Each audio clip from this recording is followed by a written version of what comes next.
Hi, Dennis Weiss. Welcome to our town. We're at the Solomon FFA classroom, a place I haven't been in a long, long time, either in a classroom of a VOAG program or with the FFA. But one of my favorite places in the whole wide world is FFA VOAG. Mrs. Tan. So, when I got here, you had a bunch of fresh-faced freshmen, I'm thinking. Junior high. Junior high, really? You start in junior high?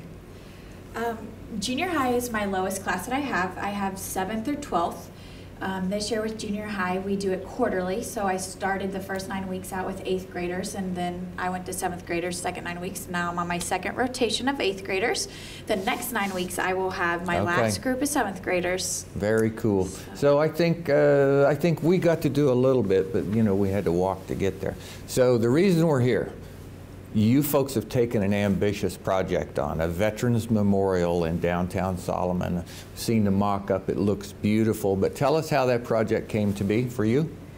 So the project came to us, I think Mr. Brad Hammond came in here about the end of the first semester, so about November, December-ish, and told us about a project that the community was wanting to do for the veterans. They approached the FFA on this because every year we normally do a veterans breakfast for all the veterans around the community, and we do assembly for the K through 6th grade so they can learn and talk to veterans, see what they know about the Veterans Day and stuff like that so they can be more acquainted with it. So since we do that, they decided to approach us about the Veterans Memorial going in the city park, and we thought this is a great hands-on opportunity for our students and for them to actually plan a real life project and see what it takes to build one of these projects, so it helps better them in the future. And who knows, they may want to do this in a career opportunity outside of high school someday. So when, timeline-wise, when will we see a memorial standing down there? So the plan for the memorial is supposed to end June 2nd, which is the first Saturday in June. That's when Solomon normally does their Solomon Festival. And we are going to do the whole dedication that morning. Okay. We haven't decided a time yet. It's going to be sometime after the pancake breakfast that Solomon Court normally does. And we plan on having the 1st Infantry Band come out. There's going to be the whole ribbon cutting. It's going to be the big deal of the whole Solomon Festival. My, that's an aggressive time frame. Yes. You have metal on a rack. Mm-hmm. You have glass stacked out there. Is that for this project?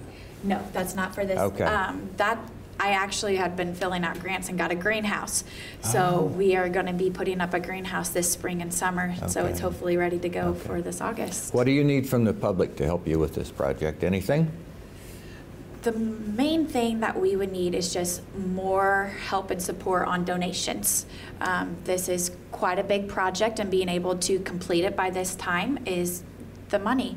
At the last several home games, we've done a 50-50 raffle, and that's been pretty positive for us. And we also did a Pop-A-Shot during one of the games, so that helps get the community involved. And we put donation cans around town, and we check those often to bring the money back. And we've talked about partnership with the Lions Club and helping with their pancake breakfast and doing some of the proceeds towards that.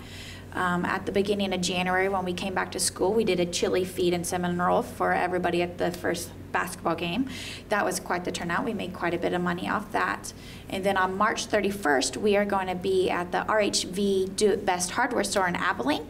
And some of the proceeds that they make that day will go towards the Veterans Memorial. Okay, all right, so we do need donations, and so that's an outreach from us to you, Solomon High School, Future Farmers of America, the VOAG, however you find them, same people.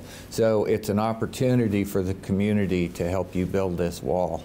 Exactly. Okay, so because I used to be in blue with gold, I think it would be great for the public to see your opening ceremony because it does a couple of things. One, the people get to introduce themselves, but they get to, through their little presentation, each one of them, they're describing what they do inside FFA.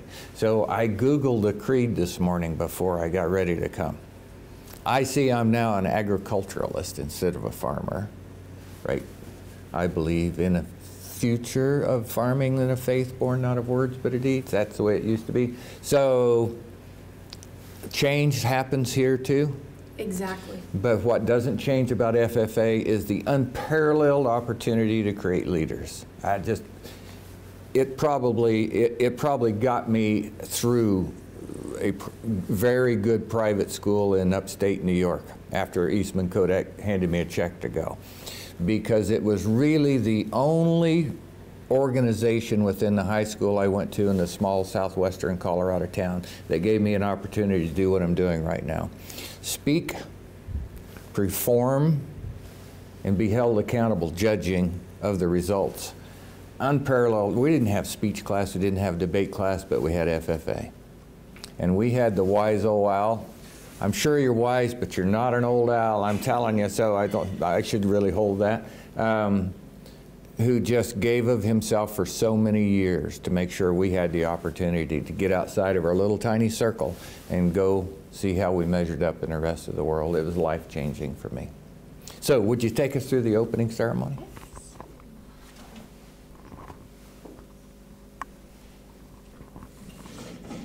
I am Madison Robinson, the president of the Solomon FFA chapter. The meeting hall will now come to order. We are now holding a meeting of the Solomon FFA chapter. Madam Vice President, are all officers at their stations? I'm Emily Thompson, the Vice President. I shall call the roll of officers to determine if they are at their stations and report back to you, Madam President. The Sentinel. Olivia Holt, stationed by the door. Your duties there. Through this door pass many friends of the FFA. It is my duty to see that the door is open to our friends at all times and that they are welcome. I care for the meeting room and paraphernalia. I strive to keep the room comfortable and assist the president in maintaining order. The reporter. I'm Brock Nelson, the reporter. The reporter is stationed by the flag. Why by the flag? As the flag covers the United States of America, so I strive to inform the people in order that every man, woman, and child may know that the FFA is a national organization that reaches from the state of Alaska to the Virgin Islands and from the state of Maine to Hawaii. The treasurer. Kobe Fisk, stationed at the emblem of Washington. Your duties there. I keep a record of receipts and disbursements just as Washington kept his farm accounts carefully and accurately. I encourage thrift among the members and strive to build up our financial standing through savings and investments. George Washington was better able to serve his country because he was financially independent. The secretary. Stationed by the ear of corn. Your duties there. I keep an accurate record of all meetings and correspond with other secretaries wherever corn is grown and FFA members meet, and I'm Faith Yonke. The advisor. Here by the owl.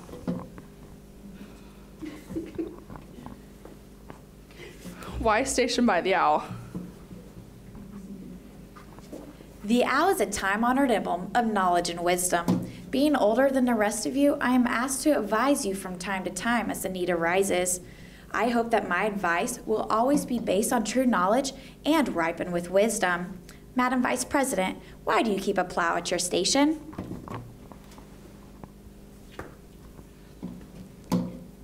The plow is the symbol of labor and tillage of the soil. Without labor, neither knowledge nor wisdom can accomplish much. My duties require me to assist at all times in directing the work of our organization. I preside over meetings in the absence of our president, whose place is beneath the rising sun. Why is the president so stationed? The rising sun is the token of a new era in agriculture. If we will follow the leadership of our president, we shall be led out of darkness of selfishness and into the glorious sunlight of brotherhood and cooperation. Madam President, all officers are at their stations. Thank you, Madam Vice President. May we accomplish our purposes. I now declare this meeting hall of the Solomon FFA chapter duly open for the transaction of business or attention to any matters which should properly be presented. Madam President, Tell me a little bit about the opportunities that FFA has brought to you. I've been in FFA for 4 years, and I will definitely say that the biggest opportunity that FFA has brought me is to become a leader and really understand what the qualities of leadership mean and the way that you can really carry across the point of FFA and how many opportunities it has, and not just to farming kids or people in the rural community, but also people in a very urban community, and that it's not just about the farming, it's about leadership and quality of a personality. What about competition? What have you been involved in? Competition, I've been involved in food science, poultry judging for the past 4 years. And this year, I started a new one. I did job interview, which I was a little short of my goal. I got 6th in my room out of, I believe, 13 contestants. But I will soon push it on to other people since I am a senior this year, and I will encourage many people to do job interview. It's a really good thing and good quality to have within life that I'm stepping out on next year, and gives me a lot of background to know what needs to be said and done in an interview. Thank you. Madam Vice President. So in my club, the Vice President did most of the work all the time. Is that true here? No, I'd say that our work is divided up amongst us equally. I mean, we all do just about the same. Okay. Tell us a little bit about your experiences with FFA. So I have been in FFA for 3 years, and it's been great. I've met a lot of people. I've made a lot of friends. I get to have a bunch of opportunities that I wouldn't have had if I wouldn't have been in FFA. Treasurer's next. Mr. Treasurer. So you have George Washington in front of you. I think that the FFA speech, if you will, about the job of treasurer says so much about the organization. First of all, it's rooted in the earliest days of America, our very first president. So the FFA has chosen the wisdom of the very first president and his handling of finance to be crucial to your success in 2018. You give some sense of that. Yeah, I kind of have a little sense of that. That's because the wise old owl and us have more sense of that, you see. Yeah. Tell me about FFA and you. I've been in FFA for 2 years. Last year I got my Green Hand degree, and I do poultry judging and food science, and FFA has recently got me in. I've just recently bought 2 pigs that I have. And recently we had Kitty Barnyard, and I brought my pigs here and I showed all the kids, and it was a fun time. Okay. Madam Sentinel, how are you this morning? Pretty good. Good. So tell us about FFA and you. I've been in FFA for 3 years, and this is my first year being an officer. And I participate in poultry judging and food science. Poultry judging. So 2 poultry judges side by side. Has that been a big project at the Solomon Club for a little while, or is this just new to you? This is my first year doing it. Okay. So. Any beef judgers in the room? Not yet. So. Oh, okay. Well, gosh, I couldn't even compete with you on poultry judging. Beef judging, I could probably hold my own. So tell me a little about the job of sentinel. Do you feel like a sentinel sitting over there by the door? I guess so. I don't know. It's really the officership I enjoyed the most was sentinel. So, you know, we were a wild and rowdy bunch, so we took some of our jobs quite literally. So it was fun being sentinel. So, all right, can we shift the microphone down to Madam Secretary? Good morning. Tell me about FFA and you. I've been in FFA for 3 years. This is my first year being an officer. And it's definitely like brought me out of my shell. Like I'm really shy, and it's just like it's brought like a lot of leadership into me. Yeah. Stepping out of my shell. What do you think of this project you were doing with the Veterans Memorial Wall? It's a great opportunity for us to like get to know like how it is to handle that big of stuff, and like just the opportunities we'll get. Like knowing like raising that much money, that's like a lot of money that we've probably ever raised in our whole life. How much money is it going to cost? Close. 14,000. Okay, yeah. Big number, so we need some help from the people behind the lens. Okay. Mr. Reporter. Yep. Yep. Tell me about FFA and you. This is my second year. Last year was where me and Kobe over there got our green hand last year. So Okay. Have you been in any competitions? This year I've only got to participate in food science because all the other kind of events have been on times when I've been sick and stuff. So. Sure. Well, you know, when one of the biggest sacrifices I think our school district had to make was everywhere that we went to compete was a long ways away. So we drove hundreds of miles to get to a competition. So, you know, buses cost money and gas costs money. Some of it we would raise ourselves. The opportunity to go and do things, though, and to hold yourself up to a common standard is a blessing. I'm speaking to all of you. It's a blessing. Take every chance you can get. Win, lose, or draw, you will learn. You will learn. All right, so I hesitate to ask Ms. Advisor, how long have you been in FFA? I was in FFA my junior high year all the way to my senior year. I was an officer for 3 years. My sophomore year, I started out as a historian. I'm not going to say what years. And then my junior year, I was the treasurer, and then, no, I was a sentinel, sorry. And then my junior year, I was a treasurer. So I was in high school all through I was in FFA all through high school, and it was the best times of my life. Yeah. I would do anything to repeat it, to go back. I was a huge livestock judger. That was where I fell in, and I had some of my biggest accomplishments during my livestock judging time. This is my second year at Solomon. I just graduated from K-State in 2016, so I'm fresh out of the loop. So things have been going great, and I hope they continue to go great, and I couldn't thank the community enough for asking us to take on this huge project. Well, because you're the wise old owl and the advisor, how important is competition for young people's opportunities to succeed when it comes to the things you compete at in FFA? I feel like it's huge. For example, as far as I know, Solomon has never had a Creed speaker go to state. This year, I worked with one of my freshman girls. She was in my room almost every day after school, going to stuff late, wanting to come in on the weekends, work on this Creed. And now this year, she took second at districts, and she is representing our North Central District at state this year at state convention at the end of May, which is so exciting. Yeah. I mean, going up against, we have 23 different schools in our district, and being able to be out all those other kids is tremendous. I am so proud of her. And the more we keep working and I get kids to follow in on that bus, how much dedication it takes, we will be moving all the other career development events where we can go to state and help compete. So I'm a sports guy, and I say that to keep the sports people friendly behind the camera. I love sports. Played a lot of sports, competed in a lot of sports at a high level. However, nothing at the high school experience is more competitive and more beneficial to your future than the blue and gold jacket you're wearing. Not many people know that. So I'm repeating it like 5 times during this show. It is so huge of an opportunity that Solomon High School can go as far as anybody else if you keep on winning and working your way up the tree.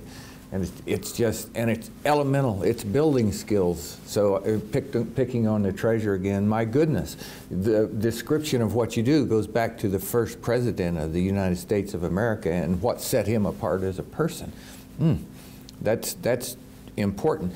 And this ceremony is done every time you open a meeting, right, Madam President? It's a reminder to you, first, what your job is, but it's a reminder to the people who are sitting out here not quite paying attention yet, you know, this is how it is. But it's a reminder why you're here. And that's a great thing in life, to remind you what your goals are, remind you what duties you have to do to accomplish them, and then give you a chance to do it. And right now, you're going to get a chance to build a memorial to a special group of people, our veterans, and that will last longer than some of us do in the community, certainly. Big deal. Madam President, we have 2 minutes left. We're going to end where we started. So you're a senior. Yes. Where are you going after here? Emporia State University. Say again? Emporia State Emporia, University. what are you pursuing? I'm pursuing nursing.